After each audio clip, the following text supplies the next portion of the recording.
For Omar, Lamb, beef, and chicken. his food truck means family. This food cart we started, me and my father.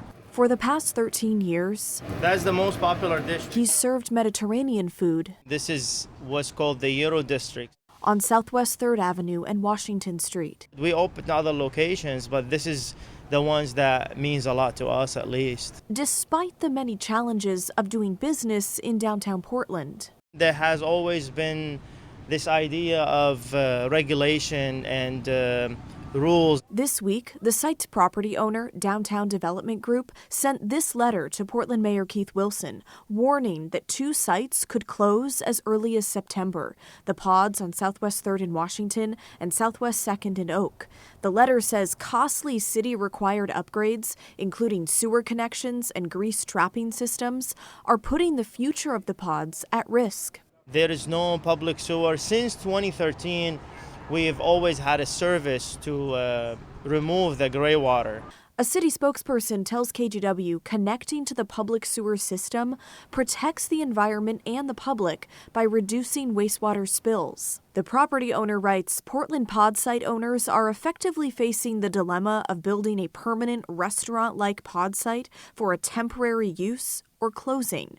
Portland's decisions to implement unique code requirements sends entirely the wrong message to small business owners at a time when our city should be making great strides to keep them.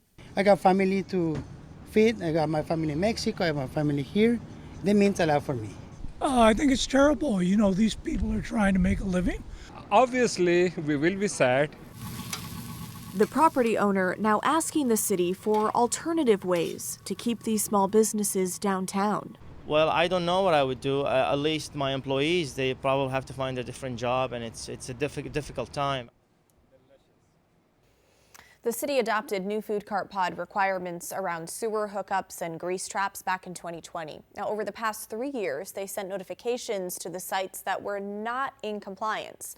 The city tells us today most of the 89 food cart pods are in compliance. Now, a pod means 2 or more carts. 9 are working on it and 3 are not.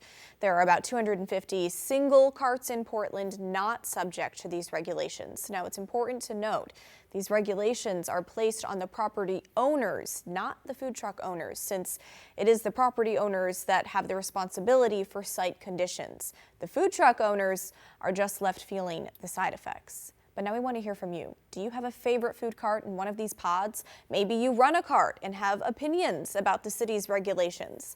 Let us know. Email the story at kgw.com or call and leave us a voicemail 503-226-5090.